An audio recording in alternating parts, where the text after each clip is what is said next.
My coworker's wife asked if I was still seeing him. My husband was right beside me. I'd always believed that every marriage had its seasons. It can't all be good all the time. Sometimes everything feels easy and great, and other times you're both tiptoeing around eggshells or purposefully stepping on them. But despite all that, I thought that mine was the kind that would survive all of that. And for a long while we were. It started small, or at least it felt small at first. Edgar and I had been married for 8 years, and for most of it, I would have described us as solid. Not perfect, but good most of the time. We understood each other. We fought sometimes, sure, but there was always love underneath that.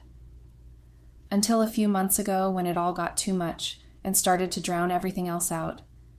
We'd begun snapping at each other over the smallest things, how he loaded the dishwasher or how I folded the towels, little household spats that you would have with a roommate or something. Everything became an irritation, a tiny match that could set off an argument. We usually started off calm, but within minutes, we'd be raising our voices and throwing pretty bad words around. And the worst part wasn't even the fights themselves. It was the silence that came afterward. We were both too stupid to admit that when we were in the wrong, so we would just stew in that uncomfortable silence for a bit until one of us caved and apologized. Then it would happen all over again days later. That kind of became the routine. At first I thought maybe it was just stress. He'd been working long hours and so had I.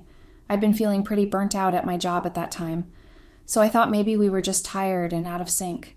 I told myself that every couple goes through rough patches and that we were in one of ours. I believed that it would pass. But as the weeks dragged on, the fights only got worse. I started lying awake at night, staring at the ceiling, wondering when exactly things had started to shift. I couldn't point to one specific argument or moment that just seemed to start it all. And sometimes, in that quiet, I couldn't help the darker thoughts. I couldn't help but wonder if maybe we'd just stopped liking each other. Maybe after years of trying, of choosing each other every day, we'd just suddenly fallen out of love. I'd read stories like that, where couples got divorced because eventually they realized they just didn't love each other anymore, and I wondered if that was what was happening to us. But I couldn't accept it. I refused to believe that all those years meant nothing, and that the person I once couldn't go an hour without texting was now someone I could barely look at without wanting to scream. So I tried to fix it. I started with small little things that used to make us feel close.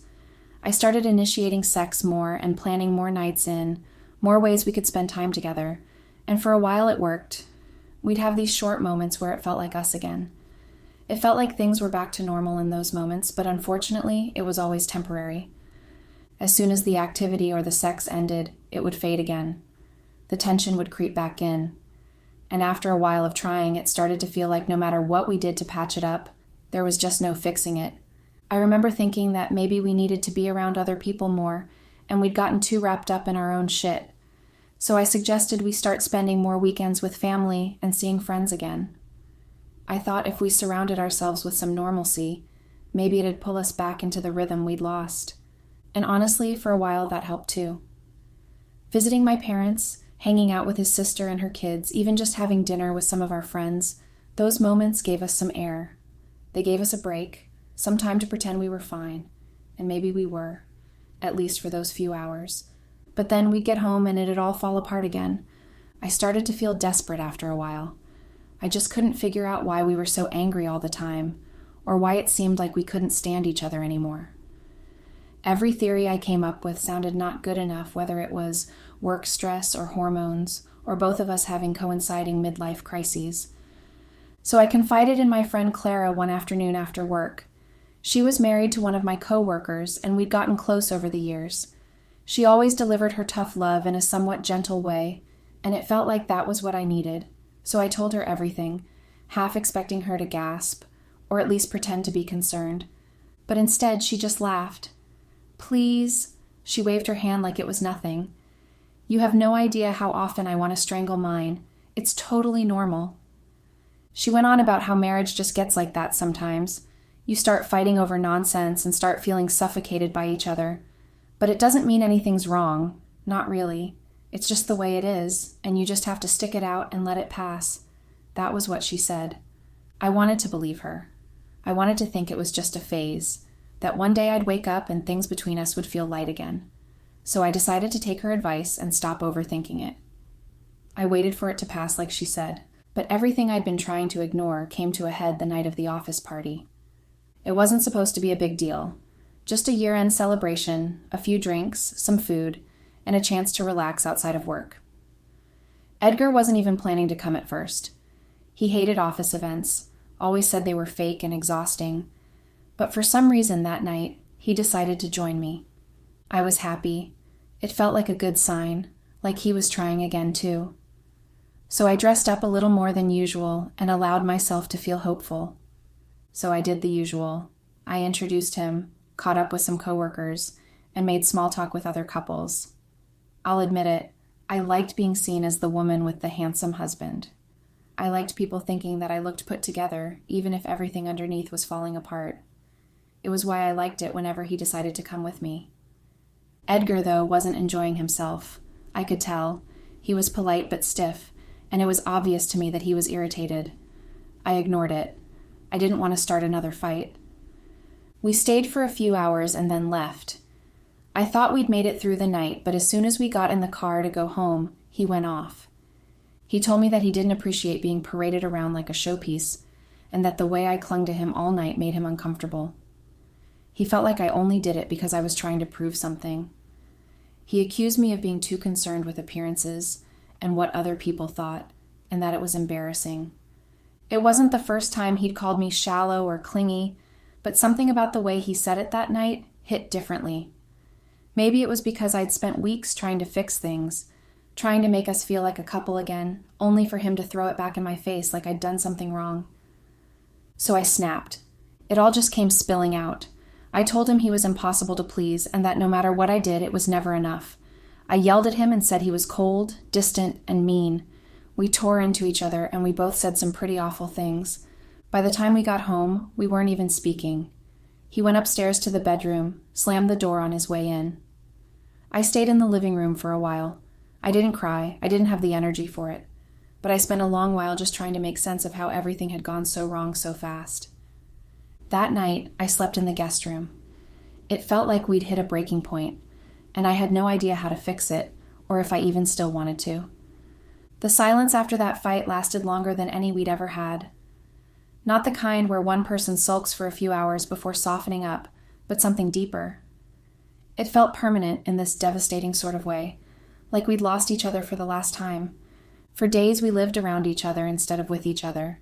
He'd go to work early, come back late. So would I. We hardly ever saw each other unless it was to do basic things like cleaning and bills. But even that was very awkward and strained. It was unbearable, but I didn't know what to do anymore. I'd already tried all I could. And it seemed like he didn't even care anyway. He almost seemed content with how bad things had gotten, and that hurt to see. Every time I looked at him, I felt this mix of sadness and exhaustion. Like I was mourning something that hadn't technically died, but was clearly on its way. Work was usually my safe space when things got ugly between us. I was the marketing director at my job, which meant that people relied on me. I had to make sure that projects got out on time and clients were satisfied. It was difficult, but I liked it. No matter how messy my personal life got, I could always rely on my job to ground me. But after that fight, even that wasn't enough. That's when I decided I needed something else to focus on, something that wasn't him and that wasn't work. I needed to focus my attention somewhere else instead of us constantly thinking about what went wrong. And that was how I got back into photography. It had always been my quiet obsession. It was something I did just for myself. Back in college, before Edgar and I met, I used to walk around the city with my old phone, snapping pictures of random things that caught my eye. I never showed anyone. It was just a way to get away from my thoughts. But once my career really took off, it slipped away. I pushed that part of me to the side for years. But that week, while Edgar and I were still barely speaking, I passed by this gadget store and I just felt compelled to go in. They had a secondhand section, and I bought an old camera without even thinking. I had no idea how to use it. I'd only ever taken photos with my phone, but when I got it anyway. Weeks later, when I had the time, I went out alone early in the morning, before everywhere got too busy, and I started taking pictures again. It took about a dozen YouTube videos to figure out how to work the camera, but it was worth it. It wasn't perfect. In fact, most of the photos were really bad. They were blurry and too dark, but I didn't care. It made me feel nostalgic and like myself again. I had a separate Instagram account Edgar knew nothing about.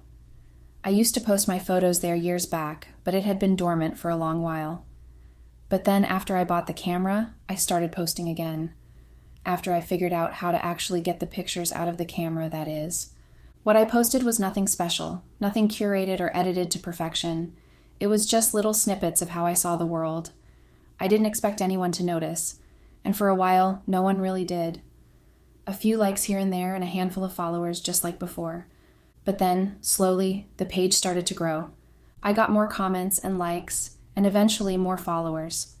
It wasn't much, but every tiny bit of validation felt good. After weeks of feeling invisible, it was nice to be seen again, even if it was by strangers. I told myself it was harmless, that it was just art, just my little way of self-expression.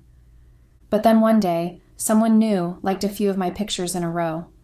I won't put his username on here just to be safe, but from it, I could tell that his name was Jacob. When I clicked on his page, I realized he wasn't just another hobbyist.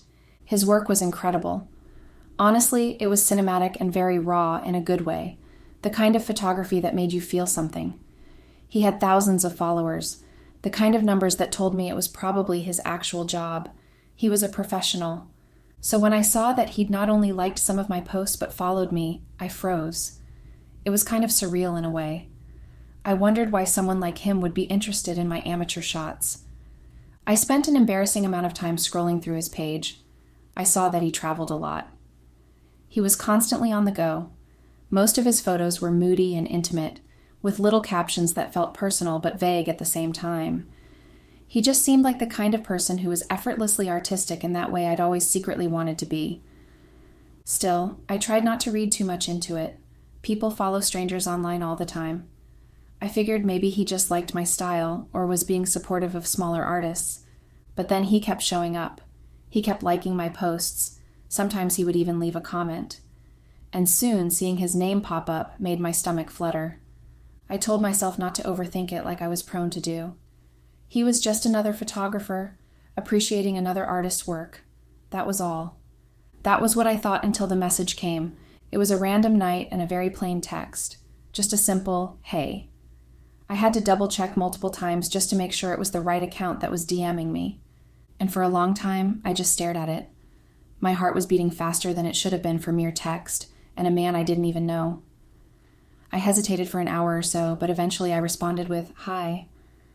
I thought there could be no harm in it. My personal page wasn't in my bio or anything, but I'd tagged myself in a few of my posts. I knew that he'd have to have seen it, meaning he knew what I looked like, and he knew that I was married.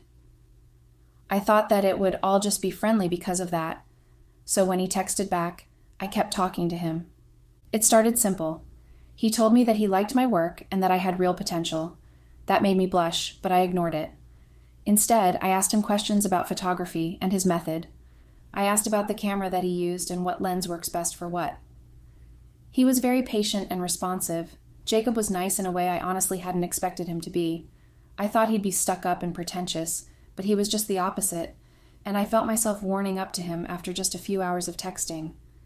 It was strange, talking for so long with a total stranger while my husband was upstairs, but I told myself it was innocent, that there was no harm in making a few art friends, and that was all it was. And maybe, in the beginning, it really was harmless. But months later, when it all came crashing down, I would realize that that little hey was what ruined everything. Over the next few weeks, I was almost constantly talking to Jacob. We mostly talked about photography, things like lenses, color grading, and lighting. It felt easy and natural, and I was surprised by how friendly he was. It felt refreshing to talk to someone different, someone very removed from all the issues I was facing. After a while of talking, things eventually got a bit more personal between us. He told me that he'd been doing photography full-time for a few years now, and that he worked freelance and traveled whenever he could. He spoke about photography like it was second nature, like he couldn't imagine doing anything else. I admired that. When he asked why there were such big gaps between my own posts, I almost didn't answer. It felt too personal, like sharing too much, but in the end, I decided to tell him. I told him the truth, that life had just gotten in the way. I'd gotten caught up in my job and my marriage, and somewhere along the line, I had to drop it. He didn't make it weird. He just said he understood, that after his ex left him, he couldn't touch his camera for months. From there, we just kept talking, and we realized we had even more in common. We had our similarities, but also lived completely different lives. We kept chatting over the next few weeks. I'd get home from work with Edgar, and I still avoiding each other, and instead of sitting in that heavy silence, I'd open my messages and find Jacob's name waiting there. Eventually, he started sending me his unedited photos, just little glimpses of whatever he was working on that week, and in time, I started doing the same. I'd send him my raw photos. Most weren't great, but he'd always find something kind to say regardless. Something that made me want to pick up the camera again the next day. Soon, our conversations moved from texts to the occasional call, and they shifted into even more personal territory. We started to get to know each other. He told me about growing up near the coast and about how he studied architecture before photography took over. I told him about marketing and about the chaos of deadlines and client meetings. What we had wasn't overtly flirtatious. Not then. It just felt easy. For the first time in months, there were no eggshells to dance around. I could just be myself and not be scared that it was going to cause a fight. One night we were on a call, and I asked him where he took his landscape shots. He told me that most of them were from the outskirts of the city, and that he'd been going for years, so he knew all the hidden trails and little places most people never bothered to explore. He said he was heading out to one of them the next morning, just to shoot for fun, and then he said, "You should come." It was so casual that for a second I thought he was joking, but he wasn't. I hesitated. It wasn't just about meeting someone from the internet, though that was part of it. It was also the fact that I'd been talking to this man for weeks without Edgar knowing. We were still stuck in this gray, distant area. I wasn't sure if meeting Jacob when things were still so tense between us was the right move. But then thinking about Edgar also made me think about our bid fight and how he'd called me shallow and embarrassing. It made me upset, and that made me feel vindictive. So after a while of considering Jacob's invitation, I said yes. I wanted to go. I thought it would be a great opportunity. But I also agreed out of spite. I can admit that now.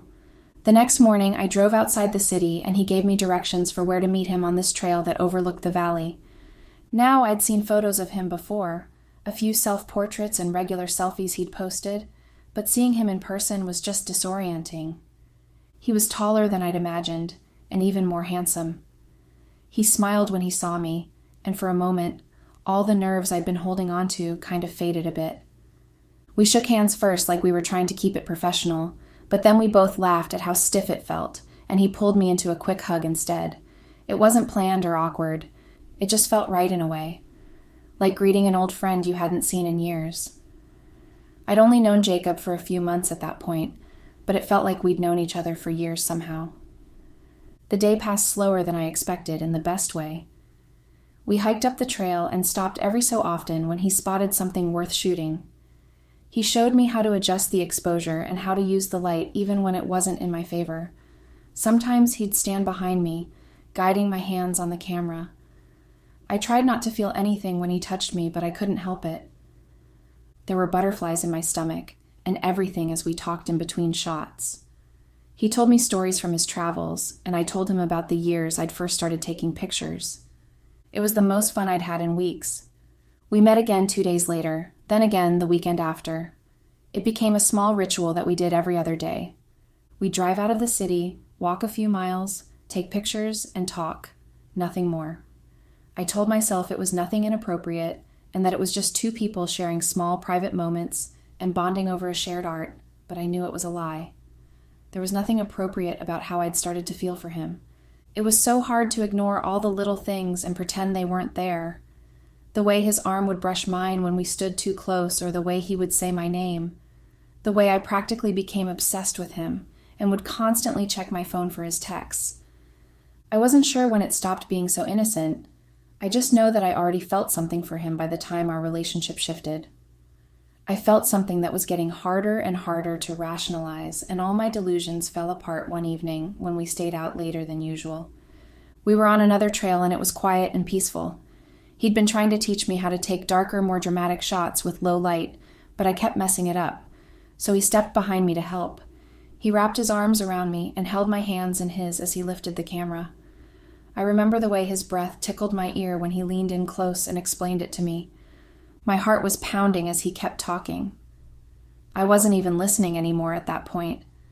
I was too focused on watching the side of his face. I knew I wasn't supposed to feel like that, and so I told myself it was just proximity, just the way we were close that was making me question things. But then he turned my head slightly and our eyes met. And for a moment, neither of us moved. I let his camera drop to my chest as we stared. When he finally leaned in, it was slow and hesitant. We both knew we were crossing a line, but we couldn't help it. The kiss was soft, but it was enough to make everything else vanish. It was good, better than good really, and it scared me how much I wanted to do it again after we pulled away. What scared me even more was how little I'd thought of Edgar in that moment and how natural it felt between us. We had to part ways immediately after that, and the guilt settled in on the drive home. It was only when I got to my car that I started to think about Edgar and what I'd done. We were in a horrible place, but he was still my husband. I still cared about him. So I felt awful when I really realized how much I'd betrayed him. When I got inside, Edgar was asleep on the couch with the TV still on, but I couldn't bring myself to wake him because that would have meant facing him, and I couldn't do that then. I stood there for a long minute, just staring at him. My chest hurt with a strange combination of love, sadness, a bit of regret, and a bit of anger. I hid in the guest room and tried to convince myself that it hadn't meant anything, that it was just a kiss, practically a peck in a moment of weakness, that's all. But in the days that followed, the weight of it sat heavy on me like soggy clothes. I couldn't look at Edgar. It felt like he would know I'd done something if we made eye contact, so I avoided him even more.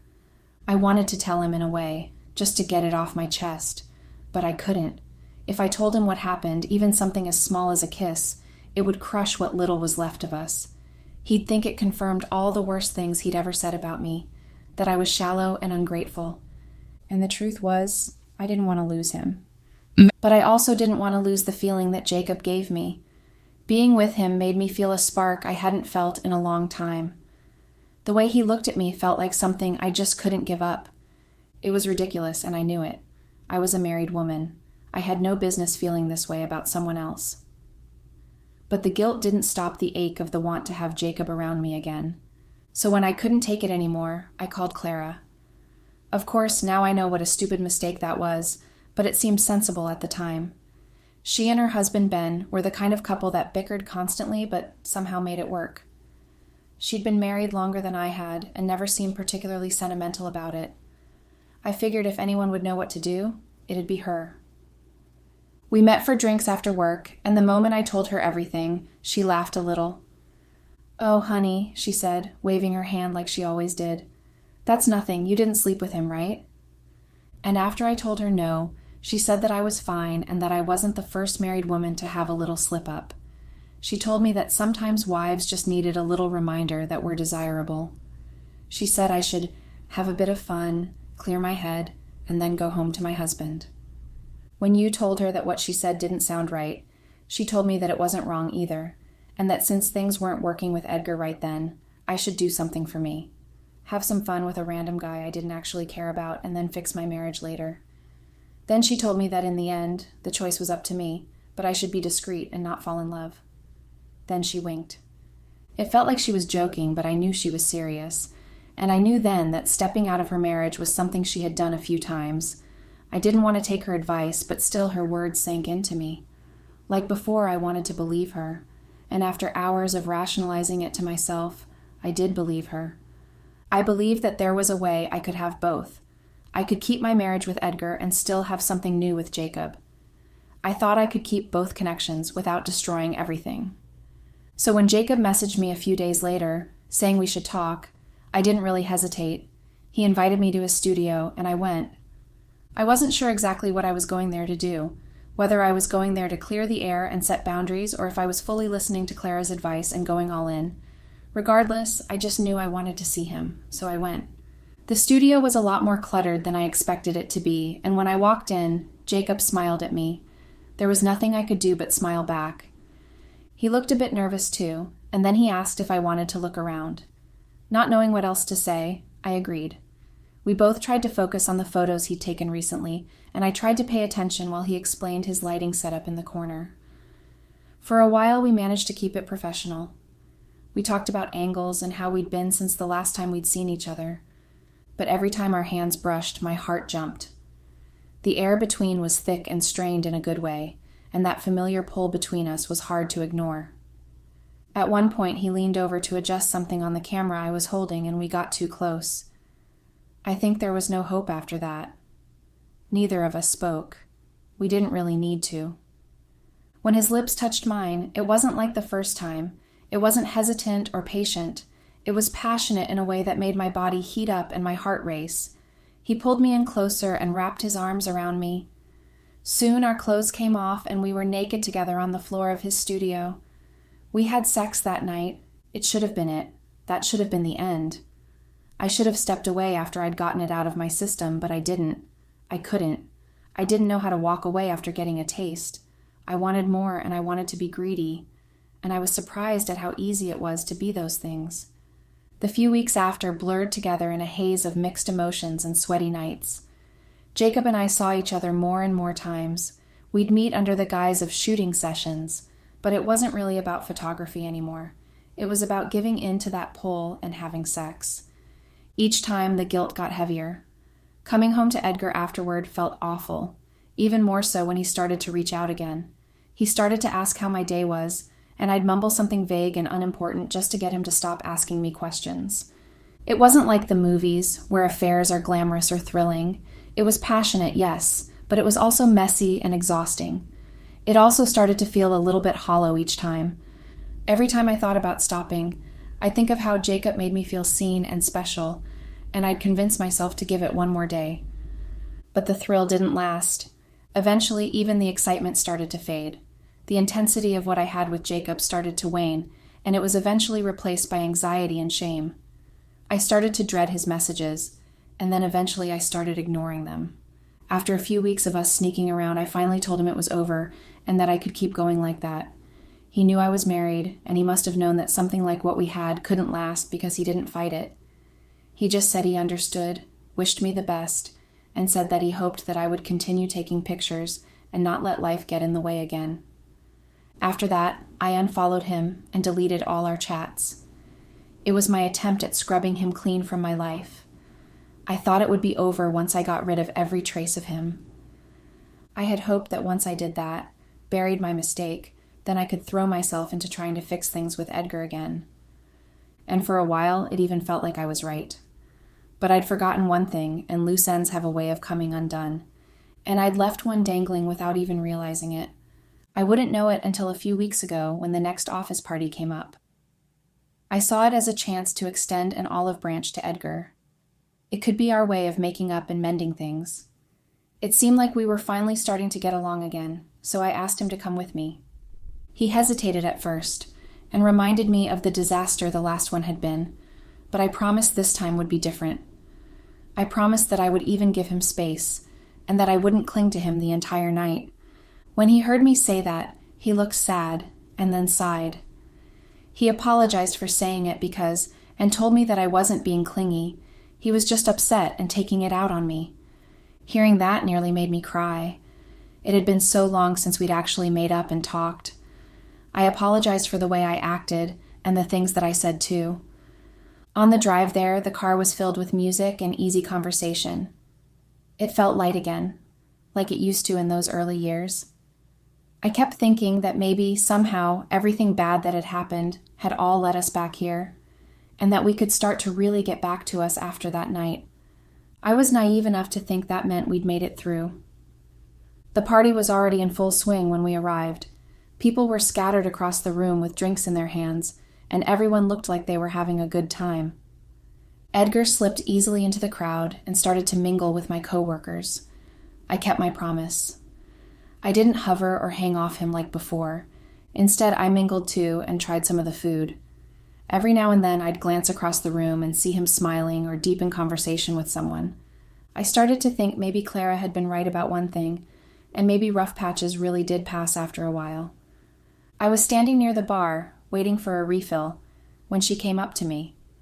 Clara grinned when she reached me and told me that I looked good. Then she said, "Marriage suits you again, huh?" I smiled at her and told her that Edgar and I were doing better and that we were trying to get back in the flow of things. "That's great," she said, and then she shifted closer to me and asked, "What about Mystery Man?" I froze and panicked. I told her to keep her voice down and not bring that up there, but she just laughed and told me not to act like a prude all of a sudden. It was obvious that she was already drunk, and so there was no stopping her as she went on and on about how she already knew the truth. She poked me playfully and said that she was sure I'd already slept with him a few times. Then she told me to relax and that she didn't need to know the details, so she wasn't going to ask, but that she just needed to know one thing. She finished the rest of her drink, smiled, and asked, "So are you still seeing him, or did you finally cut it off?" It wasn't until she said that last part that I noticed the presence by my side. I was so busy trying to control her that I wasn't paying attention to who was around me. I didn't have to turn around to know who was there. I already knew that it could only be one person, but still, I turned to look at him. Edgar stood like 3 feet away, and he looked colder than I'd ever seen him. He glared at the both of us, and Clara at least had the decency to look horrified. For a moment, none of us said anything. Then in a low voice, he finally asked, "Is it true?" I was already spouting out a bunch of nonsense before I could help it, but he cut me off and asked louder, "Is it true? Were you sleeping with another man?" Of course, heads started to turn then. People nearby paused their conversations and turned to watch us. My heart pounded so loud I could barely hear myself. I had no other choice but to beg, so I did. "Please," I whispered to him, and then tried to reach for his arm, but he pulled away. "Not here. We can talk about this at home." "Not here?" he repeated like I was ridiculous. "Why not here, Nora? You didn't seem to care about not here when you were sleeping with someone else." I started to cry then. I didn't know what else to do.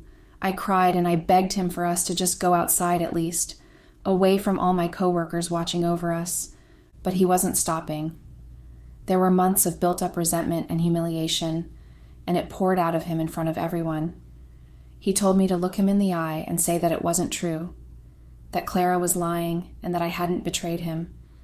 And surrounded by my coworkers and my boss, I couldn't do it. It was already over. He knew what he had heard. He just needed to hear me say the words. Lying again would have been worse. So I nodded and I said yes.